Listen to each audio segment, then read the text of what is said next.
Hello class. Welcome back बच्चों। तो प्यारे बच्चों, स्टार्ट कर रहे हैं नया लेक्चर। बाबू अलाइड सर्विस की बात कर रहे थे। आज अलाइड सर्विसेज अभी शुरू के 15 मिनट में खत्म कर देंगे। उसके बाद बेटा एक नया टॉपिक स्टार्ट कर देंगे। ठीक है ना, बहुत दिन लगा दिए मैंने बैंकिंग पे, जितने लगाने चाहिए थे उससे बहुत ज्यादा लगाए। ठीक है जी, इसलिए जल्दी से उसको खत्म करते हैं और बात आगे बढ़ाते हैं। रौनक भाई बस अब बिल्कुल चुप। बेटा अलाइड सर्विसेज में ना मैंने उस दिन एक बात कर दी थी, लॉकर फैसिलिटी, और जमकर डिस्कशन किया बेटा लगभग 20-25 मिनट सिर्फ एक बात को समझाने में लगा दी कि लॉकर क्या चीज है। ठीक है जी, अब बात को आगे बढ़ाते हैं। सर पहली चर्चा मैं अब करने जा रहा हूं डेबिट कार्ड पर। बेटा डेबिट कार्ड और ATM card it is one and the same thing, और इसको हम कंपेयर कर देते हैं विद क्रेडिट कार्ड। लो प्यारे बच्चों, सब सामने देखो, आराम से समझने की कोशिश करते हैं। सर जिस टाइम पर ये पहली पहली बार टॉपिक बुक में इंट्रोड्यूस हुआ तो शहर के नामी गिरामी टीचर ऐसे पढ़ाते थे कि कार्ड्स 3 तरीके के होते हैं। एंड लास्ट टाइम भी बताया था आपको, one is debit card, other one is credit card and third one is ATM card. और मुझे हंसी आती थी, क्या ही पढ़ा रहे हैं भाई ये। बाबू डेबिट कार्ड और एटीएम कार्ड में कोई फर्क थोड़ी होता है। Debit card is just like a prepaid SIM card. बाबू ये कुछ और नहीं, ये प्रीपेड सिम कार्ड की तरह है। सर प्रीपेड सिम कार्ड पहले बेटा रिचार्ज करो फिर ऐश करो। सेम वे बेटा पहले बैंक अकाउंट में पैसे जमा करो, जितने जमा करोगे उतनी ऐश कर लो। ठीक है ना जी। बाबू credit card is just like a post paid SIM card. Sir मैं डिस्कशन करूंगा इन डिटेल क्रेडिट कार्ड पर। बाबू it is just like a post paid SIM card, पहले इस्तेमाल कर लो फिर बिल, हाँ नहीं ये पहले इस्तेमाल करें फिर विश्वास करें नहीं है बाबू, पहले इस्तेमाल कर लो फिर बिल आएगा घर और फिर बेटा पे करना पड़ेगा। सेम वे क्रेडिट कार्ड बेटा पहले स्वाइप कर लो, शॉपिंग कर लो ऐश, बाद में आएगा बिल बेटा, बैंक को देना पड़ेगा, जमा कराना पड़ेगा। सामने देखना। सर इंडिया में ना क्रेडिट कार्ड आज की तारीख में एक लग्जरी है। मतलब लोगों को लगता है यही एक स्टेटस सिंबल है, हम डेबिट कार्ड से पेमेंट कर देंगे ना पता नहीं हमारी कितनी इज्जत चली जाएगी। सर आप मेट्रोस में जाकर देखो, ठीक है ना जी, लोग अपनी गर्लफ्रेंड को बॉयफ्रेंड को इंप्रेस करने के लिए जगह जगह पर क्रेडिट कार्ड ही निकाल रहे हैं। ये कर दो भैया स्वाइप, क्योंकि हर किसी का नहीं बनता ना भैया क्रेडिट कार्ड, हर किसी का क्रेडिट कार्ड नहीं बन सकता। बाबू जब आप किसी बैंक में एक सेविंग अकाउंट खुलवाते हो, अच्छे से ऑपरेट करते हो, तो 3 महीने बाद 6 महीने बाद आपके अकाउंट में जाकर एक ऑफर आता है कि आप क्रेडिट कार्ड के लिए एलिजिबल हो चुके हो। प्लीज सामने देख लो भाई, उसको देखने से कुछ नहीं होगा, गलत इंटरेस्ट मत, मतलब इंडिया में अलाउ होगा चाहे। हाँ तो फिर अब तुम ज्यादा करोगे तो तुम्हें क्या लग रहा, हमारे हाथ में माइक नहीं, हमें नहीं बोलना आता, उसी गढ़ से जिस गढ़ से तुम हो, नुमैश कैंप है ना। हाँ जी सामने देखना, मैं बिल्कुल चौक से हूँ, बिल्कुल गढ़ से नुमैश कैंप के, ध्यान रखना। इधर देखना मेरी तरफ। सर हर कोई इंसान क्रेडिट कार्ड के लिए एलिजिबल नहीं है, पहली बात ये। जब आपकी एलिजिबिलिटी आएगी भी 6 महीने के बाद, 7 महीने के बाद, जब अच्छे से सेविंग अकाउंट आपने ऑपरेट कर रखा है, हजारों रुपए की ट्रांजैक्शन लेन देन कर रहे हो, सर किसी ना किसी दिन एक बैंक एम्प्लॉय आपको कॉल करके जरूर कहेगा कि आपके अकाउंट में क्रेडिट कार्ड का ऑफर आ रखा है सर, आपको चाहिए। अगर आपने एक्सेप्ट भी कर लिया, आप देख लेना क्रेडिट कार्ड की लिमिट 10-20 हजार रुपए से ज्यादा नहीं आई होगी। लिमिट है 20 हजार, इसका मतलब अब वो 21 नहीं खर्चे जा सकते, 20 खर्च लो, जिस दिन बिल आए जमा करा दो, बस 20 की ही लिमिट है, 20 से ज्यादा नहीं उड़ाने देंगे। और बाबू ये लिमिट धीरे धीरे करके बढ़ेगी, मान लो 20 की लिमिट आई, आपने 10 स्वाइप करे इस मंथ, जमा कर दिए टाइम पर, फिर स्वाइप करे 2-4 महीने बाद फिर जमा कर दिए, ये कहानी आपने चलाई रखी, तो देखना ऑटोमेटिकली किसी दिन मैसेज आएगा, सर आपके क्रेडिट कार्ड की लिमिट बढ़ा दिया, 20 से कर दी 50, 50 से कर दी लाख, किसी दिन 2 लाख, किसी दिन 5 लाख, ऐसे करके बढ़ती है। समझ में आई बात? कोई दिक्कत कोई परेशानी तो नहीं? क्रेडिट कार्ड के पैसे बैंक को कितने दिन में देने हैं? जन्नत मूवी दिखाई थी आपको मैंने, 55 दिन, मतलब पुराने टाइम में 55 दिन था, अब तो 45 दिन है। 55 दिन और 55 दिन में 555 रस्ते निकल जाते हैं, ऐसा इमरान हाशमी जी बोलते हैं। ठीक है जी सर, 45 दिन है आज की तारीख में आपके पास।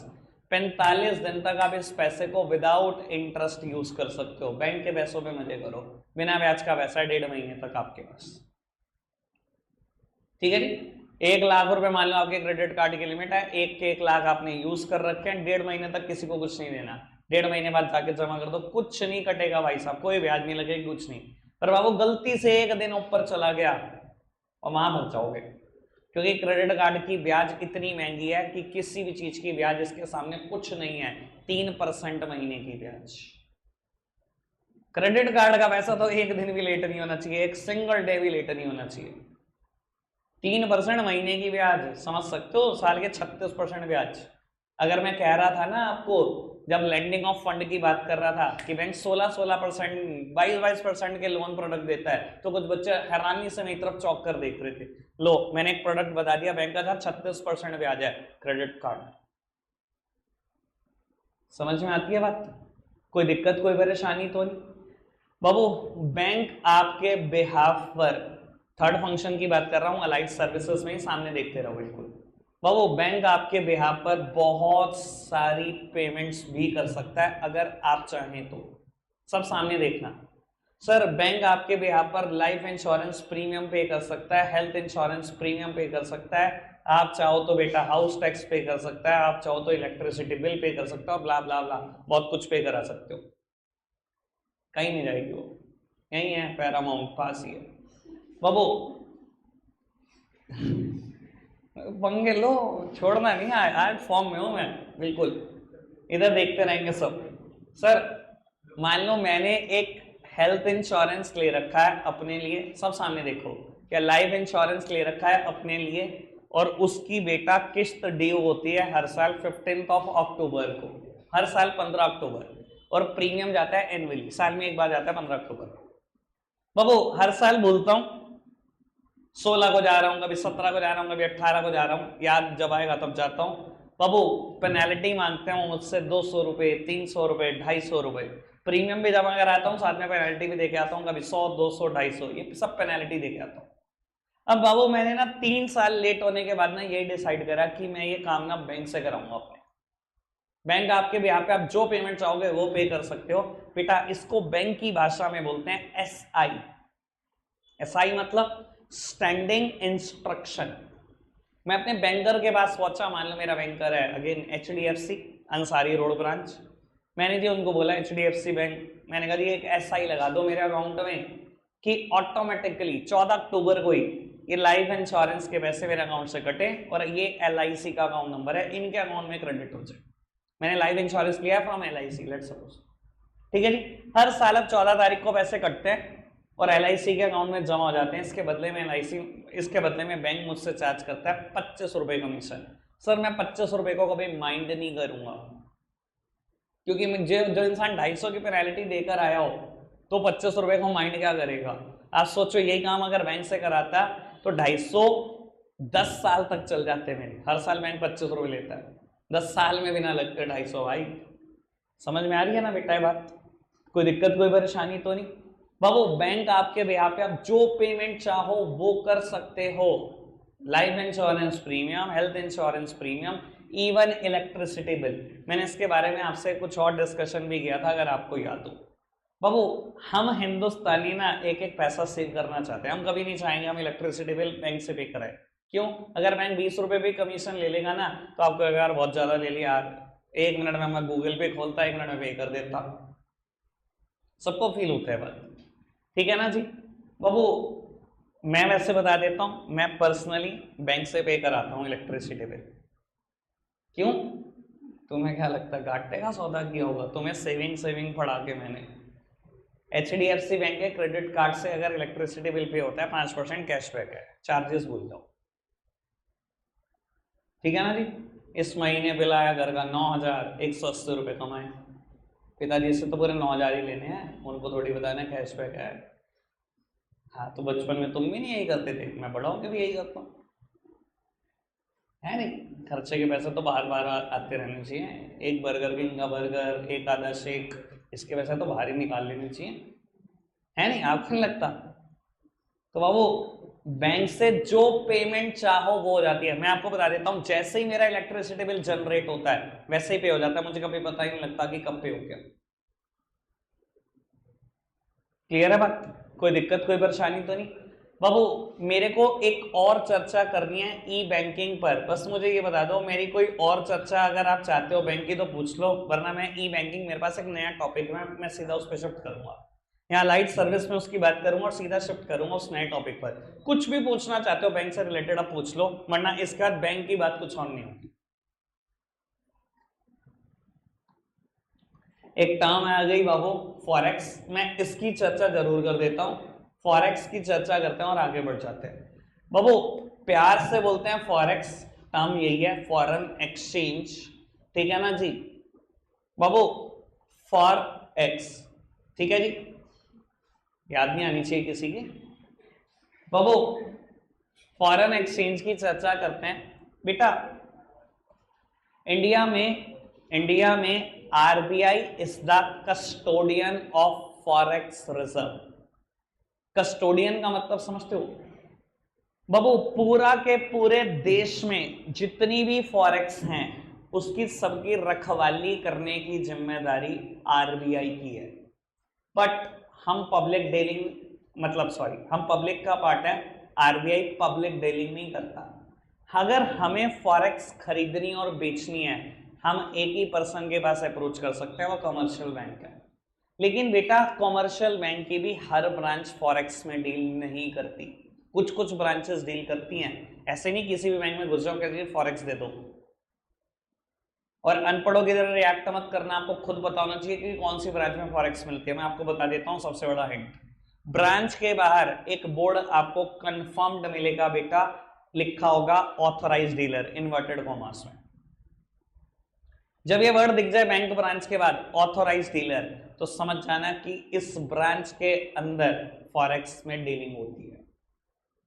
उमेश के हमें हनुमान मंदिर के बिल्कुल सामने आईओबी है, इंडियन ओवरसीज बैंक, बाहर बोर्ड लगा हुआ है authorised dealer in foreign exchange, उस ब्रांच में डील होता है। इवन बाबू एचडीएफसी बैंक खुल चुका है अब तो बिल्कुल गौशाला के सामने, उसमें डील होता है बेटा।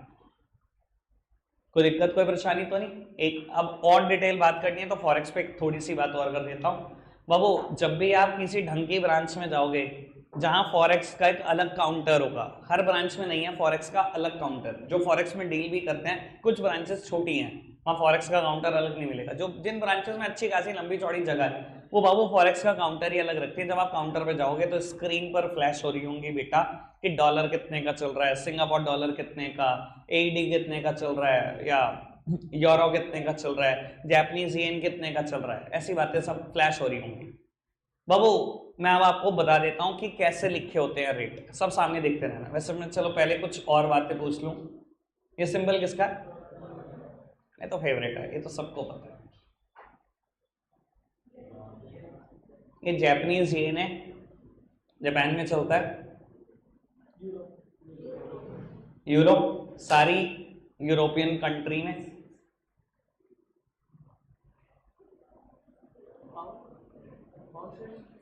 बाबू स्टर्लिंग बोलते हैं या ग्रेट ब्रिटेन पाउंड, जीबीबी, ये ग्रेट ब्रिटेन पाउंड है या स्टर्लिंग भी बोलते हैं कुछ लोग। बाबू अब सामने देखो, खैर अपने को क्या करना है इसमें उलझ के। बाबू ऐसे रेट लिखा हुआ है,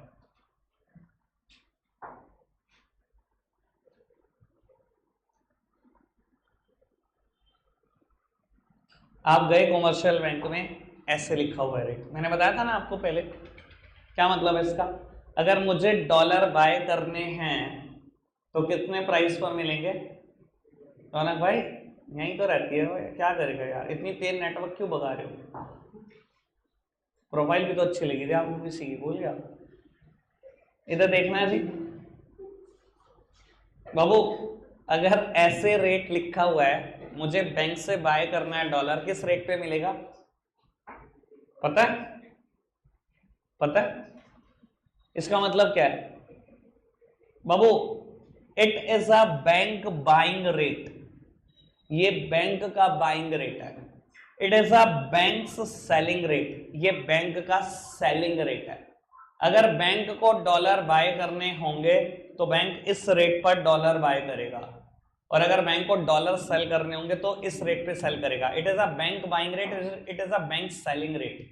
यानी कि बाबू अगर बैंक इस रेट पे सेल करेगा, मुझे बाय करने हैं तो इसी रेट पे तो मिलेंगे। और ये जो बीच का डिफरेंस है ना, यही बैंक की कमाई है मेजर। कमर्शियल बैंक यही कमाते हैं। आप गए, आपने कहा जी मुझे 1 लाख रुपए के इक्वलेंट डॉलर चाहिए, किस प्राइस पर मिलेगा सर? इस प्राइस पर मिलेगा। आपने कहा जी मैं फॉरेन घूमने जा रहा हूं। उन्होंने कहा ठीक है जी, इस प्राइस पर मिलेगा, आप बाय कर लो। आपने बेटा लेट सपोज की बात करते हैं $4000 बाय कर लिए, ठीक है, इस प्राइस पर लेकर चले गए। बाबू घूमकर आए, $500 बचा रहे। सर आपको पता भी नहीं होगा, एक रूल है इंडिया में, एक लॉ है FEMA 1999, foreign exchange management act 1999, जो बेटा एक लिमिट से ज्यादा फॉरेक्स रखने की बात करता है। जिन लोगों के घर भी एक लिमिट से ज्यादा फॉरेक्स मिलती है, सर जेल जाना ही पड़ेगा, कोई दुनिया की ताकत नहीं रोक सकती, एज पर फेमा 1999। आपको एक बात बताऊं, जितने भी नेताओं के यहाँ या कोई सरकारी कर्मचारी के यहाँ आपने रेड होते देखी है, बड़ी रेड सुनी है आपने, जहां ईडी आती है नोटों से ई और डी बना देते हैं, देखा है आपने? ईडी का बड़ा फेमस काम है ये।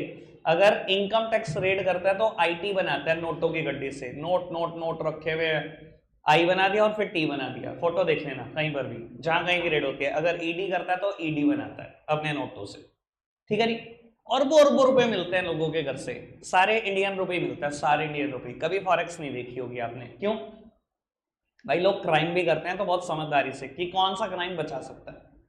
नोट मिल गए, कोई नहीं, मुकदमा हो जाएगा, हो सकता है 2-4 दिन के लिए जेल जाओ, बेल भी आ जाएगी, उसके बाद चलता रहेगा केस। कहां से आए थे पैसे, बस यही तो पूछ लेंगे, जान थोड़ी ले लेंगे। सर अगर ये फॉरेक्स में रखे होते पैसे तो आकाश में एक काम करो, पहले रौनक का ना फोन खींचो। बाबू अगर ये नोट फॉरेक्स में मिल जाए गलती से तो सब जमानत भी नहीं होगी, जमानत भी नहीं होगी। ये लॉ ही बड़ा स्ट्रिक्ट है भाई, बहुत स्ट्रिक्ट लॉ है। जबकि आप खुद समझो, यूएस डॉलर ने तो बढ़ना ही बढ़ना है। जिस दिन हम इंडिपेंडेंट हुए थे ना, $1 3 रुपए के बराबर था, आज 83.5 रुपए के बराबर है। बताओ किसको नहीं पता US dollar is the strongest currency in the economy. अरे बढ़ेगा ही बढ़ेगा, एक दिन हम 100 भी देखेंगे। भगवान अगर ऐसा हो, पर बाबू सच से कितने दिन मुंह मोड़ लोगे? होगा 100, देख लेना होगा।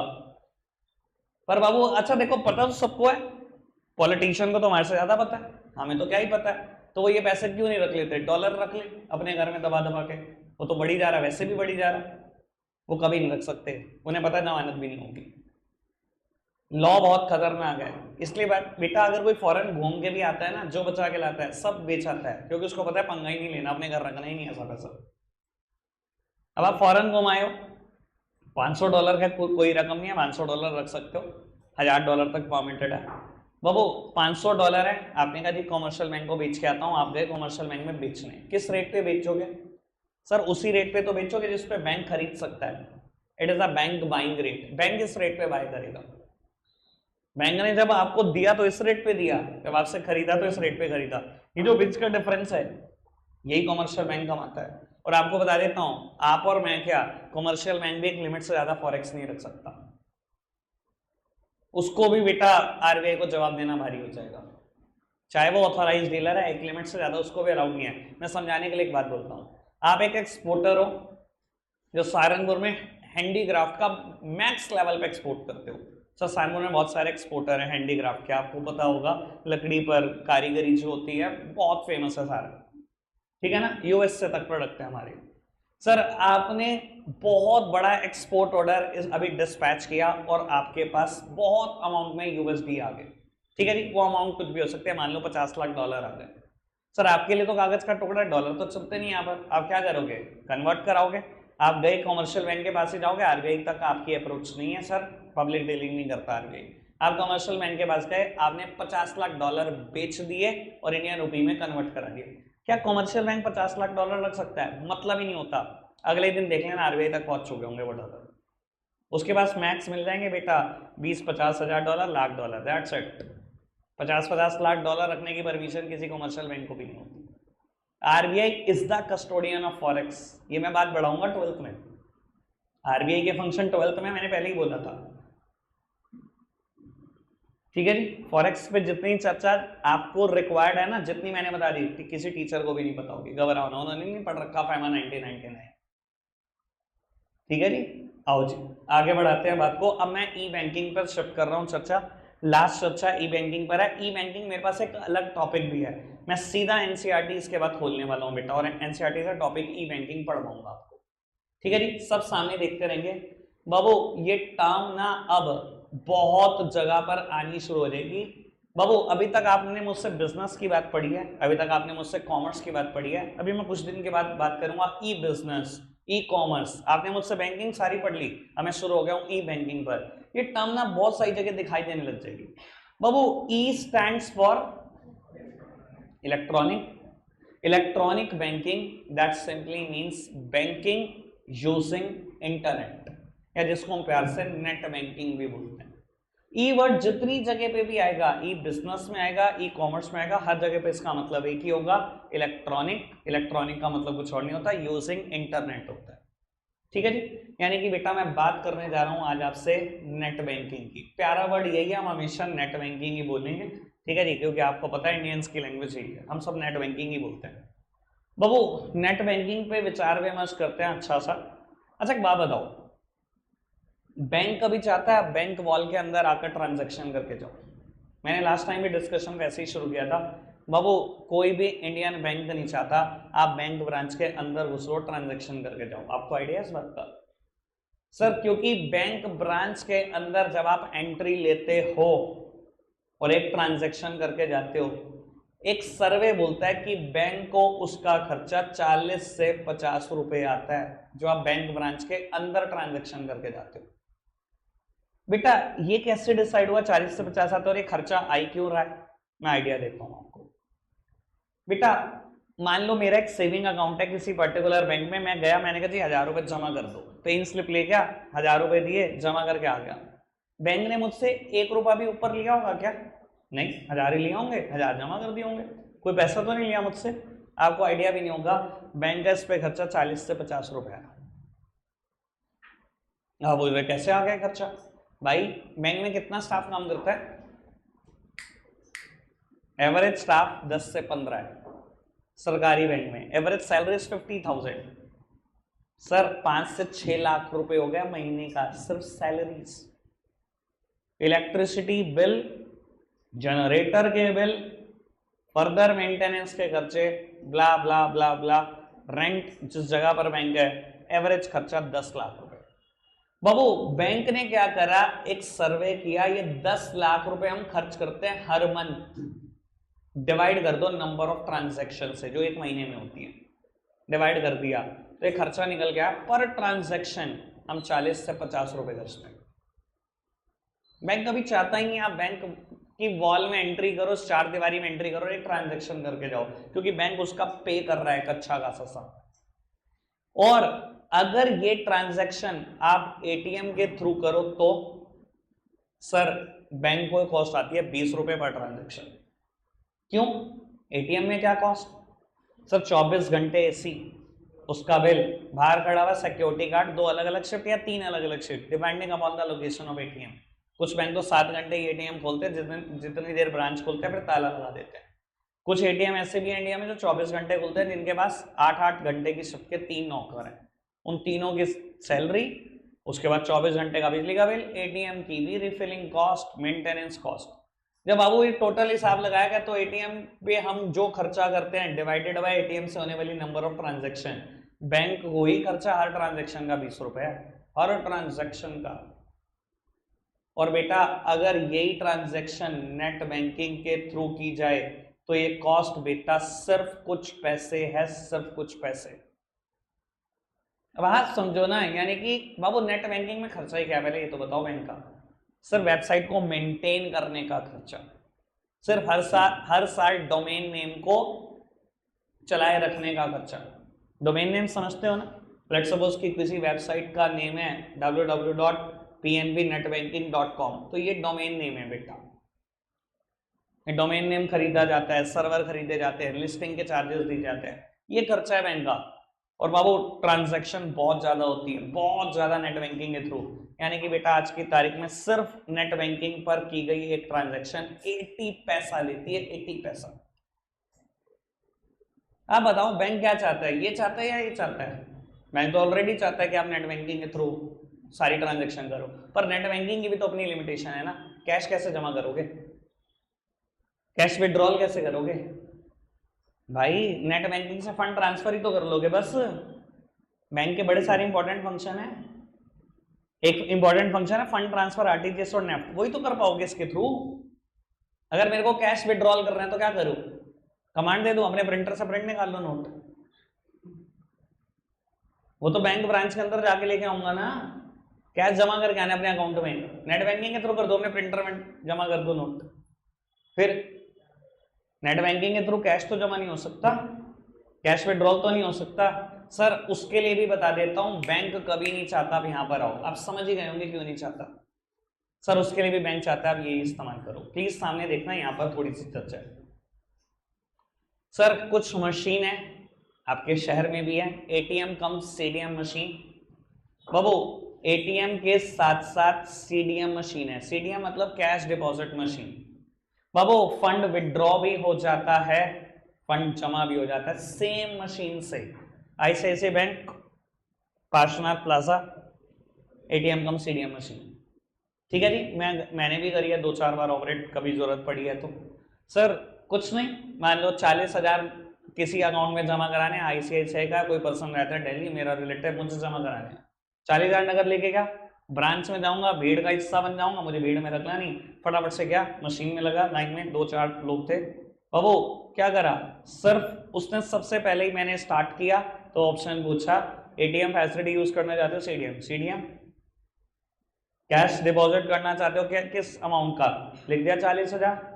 मशीन खुली, नोट डाले, मशीन ने नोट काउंट करे, क्या ये 40,000 है? मैंने कहा जी बिल्कुल है।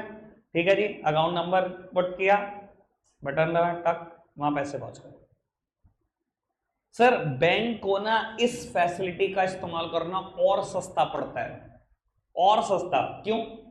सर आप सोचो, एक सिर्फ एटीएम है, उसमें 5 लाख रुपए लोड हो सकते हैं। आपने क्या करा, एक मशीन बुलाई, 5 लाख लोड करे, 2 इंजीनियर आए, 2 सिक्योरिटी गार्ड आए। सर रिफिलिंग की भी तो कॉस्ट है।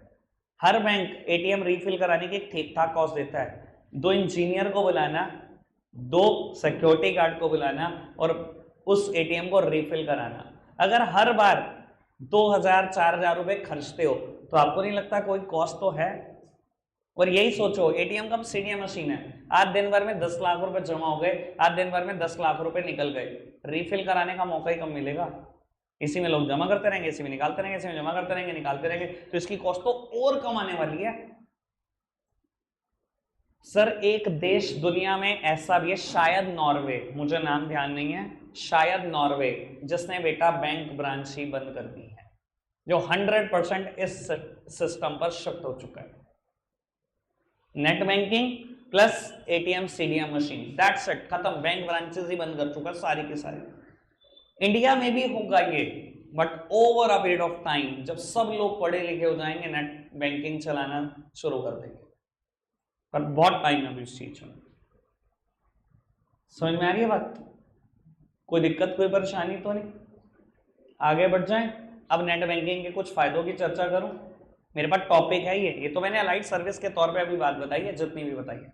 अब मैं फर्दर ई बैंकिंग पर शिफ्ट कर रहा हूं। ठीक है जी, चलो जी, ई बैंकिंग के कुछ फायदे जो मैं आपसे जानना चाहता हूं, कुछ बताना चाहेगा कोई? पहला फायदा ई बैंकिंग का, सर पहला फायदा ऐसे ही शुरू होगा जैसे मैंने बोलना है, उसके बाद किसी भी सीक्वेंस में लिखो, मुझे कोई दिक्कत नहीं है। पहले फायदे से ही टीचर जज कर लेगा आपको कितना आता है। ठीक है जी, सर पहला फायदा, ई बैंकिंग फैसिलिटी 24/7/365 है। बाबू मतलब दिन के 24 घंटे, हफ्ते के 7 दिन, साल के 365 दिन है।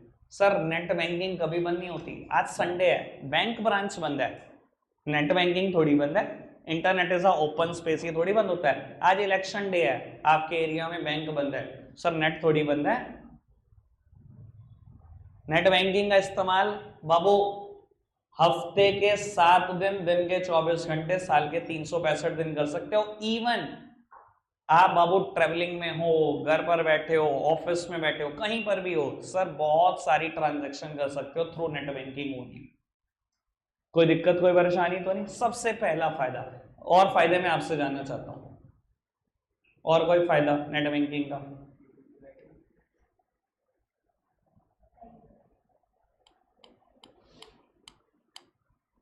देख लो हालात तुम्हारे, क्या बोलो, कोई फायदा नहीं नेट बैंकिंग का सर। आपको क्या लगता है, व्हाट अबाउट स्पीड? स्पीड है कि नहीं है सर? बैंक ब्रांच में जाओगे भाई साहब, रुक जाओ रुक जाओ सर, बैंक ब्रांच में जाओगे, जाने में टाइम खर्चोगे, उसके बाद लंबी लंबी लाइनें, उसमें टाइम खर्चोगे। आपको क्या लगता है नेट बैंकिंग में स्पीड नहीं है? कॉस्ट, कॉस्ट कटिंग नहीं है सर? कॉस्ट का मतलब हमेशा मनी से नहीं होता, टाइम एंड एफर्ट से होता है। आप जा रहे हो तो सर अपने एफर्ट्स नहीं लगा के आ रहे, अपना समय बर्बाद नहीं करके आ रहे, घर पर बैठ के ट्रांजेक्शन कर रहे हो, समय बर्बाद हो रहा है, टाइम बर्बाद हो रहा है। स्पीड के साथ साथ वो भी तो बच रहा है आपका, कॉस्ट बच रही है कि नहीं बच रही? और क्या फायदा है सर? एक फायदा है, बोलते हैं it inculcates a sense of financial discipline by recording each and every transaction. बेटा जैसे अगर हम कोई ट्रांजेक्शन बैंक में करके आते हैं, तो उसमें अगर हमें जानना हो हमने क्या ट्रांजेक्शन करी थी कई महीनों बाद, कई साल बाद, तो हम क्या करते हैं बेटा, बैंक स्टेटमेंट प्रिंट कराते हैं और वहां से देखते हैं क्या क्या ट्रांजेक्शन हुई थी। सर अगर हम कोई भी ट्रांजेक्शन नेट बैंकिंग के थ्रू करते हैं तो क्या वो रिकॉर्ड होती है? होती है रिकॉर्ड। कभी नेट बैंकिंग ऑपरेट करी है आपने? बाबू ऑपरेट करके देख लेना, सबसे पहले ही बेटा 10-20 ट्रांजेक्शन तो हर बैंक दिखाता है, और अगर आपसे उससे पिछली ट्रांजेक्शन पे जाना तो डाउनलोड कर सकते हो। तो कहते हैं नेट बैंकिंग में हर ट्रांजेक्शन रिकॉर्ड होती है, तो फाइनेंशियल डिसिप्लिन बना रहता है, यानी कि कोई ट्रांसपेरेंसी है, कोई चोरी चकारी वाली बात नहीं कि बैंक ने पैसे रोक लिए आपके। ठीक है जी। अच्छा नेट बैंकिंग सेफ है कि नहीं? मैंने लास्ट टाइम पे बताया था आपको बहुत सेफ है। क्यों सेफ है? इंडिया की नेट बैंकिंग जितना सेफ दुनिया में किसी भी देश की नेट बैंकिंग नहीं है, इवन यूएस से भी नहीं। हम किस चीजों में यूएस से कुछ ज्यादा सेफ समझते हैं सर? नहीं, इंडिया की नेट बैंकिंग से ज्यादा कुछ सेफ नहीं है। क्यों नहीं है? मैं आइडिया दे देता हूं आपको, सामने देखना सर। जब भी आप किसी बैंक के थ्रू नेट बैंकिंग को एक्टिवेट कराते हो तो आपको बेटा दो चीजें दी जाती हैं। First is user ID, second one is login password. Sir आपने यूजर आईडी डाली, लॉगिन पासवर्ड डाला, सर एक इंटरफेस खुल जाएगा जिस भी बैंक का, जिस भी बैंक की नेट बैंकिंग का जैसा भी यूजर इंटरफेस होगा, इंटरफेस खुल गया। सर आपको साइड में दिखा रहा है आपका अकाउंट बैलेंस कितना है, पिछली 10 ट्रांजेक्शन क्या क्या हुई हैं, सब कुछ दिखा रहा है। अगर मैंने ट्रांजेक्शन डाल दी ना कि मुझे अपने अकाउंट से वासु के अकाउंट में 10,000 ट्रांसफर करने, फंड ट्रांसफर की ट्रांजेक्शन, तो मुझसे मांगने लगेगा ट्रांजैक्शन पासवर्ड भी दे दो। यानी कि बेटा यूजर आईडी और लॉगिन पासवर्ड डालने के बाद सिर्फ इंटरफेस देख सकते हो, खुश हो सकते हो देख देख के, कोई भी ट्रांजैक्शन नहीं कर सकते बिना ट्रांजैक्शन पासवर्ड डाले। यानी कि मेरे को अगर एक चेक मेरी जेब से गिर गया है ना, बियरर चेक, मैं इसकी बात कर चुका हूं, मैं दोबारा लिंक कर रहा हूं, एक बियरर चेक मेरी जेब से गिर गया है, मुझे स्टॉप पेमेंट ही लगानी है, तो वो भी एक ट्रांजैक्शन है, बिना ट्रांजैक्शन पासवर्ड डाले वो भी नहीं होगा। चाहे फंड ट्रांसफर नहीं कर रहा, मुझे अगर चेकबुक के लिए अप्लाई भी करना है ना, तो भी ट्रांजैक्शन पासवर्ड चाहिए, वो भी एक ट्रांजैक्शन है, वो भी अप्लाई नहीं होगा। मुझे मोबाइल नंबर चेंज करना है तो ट्रांजैक्शन है, वो भी ट्रांजैक्शन पासवर्ड चाहिए। ईमेल चेंज करनी है वो भी नहीं होगी। ठीक है जी। और अब काम की बात सुन लो, क्या अगर ये पासवर्ड भी किसी के हाथ लग जाए, तो मान लो 3 चीजें किसी के हाथ लग गई, तो तब भी कुछ नहीं होगा उससे, क्योंकि बेटा ज्यादातर ट्रांजैक्शन करते टाइम ट्रांजैक्शन पासवर्ड के साथ साथ ओटीपी भी मांगता है। इंडिया में नेट बैंकिंग जितना सेफ कुछ नहीं है, यानी कि ये समझो ना सारी चीजें यूनिक हैं। कितने लोग आपके जितने मर्जी क्लोज हो, कितने लोग ये तीनों चीजें मतलब जज कर पाएंगे? बहुत कम। और जज भी कर ली तो उसके बाद भी ओटीपी बचा लेगा आपको। कई बार होता है ना दोस्त बहुत करीबी हैं, हम फटाफट से पासवर्ड बताते हैं उनको चीजों का। सर यहाँ जितने मर्जी पासवर्ड लीक कर दो, एक चीज फिर भी है जो आपको हमेशा बता के रखेगी, ओटीपी।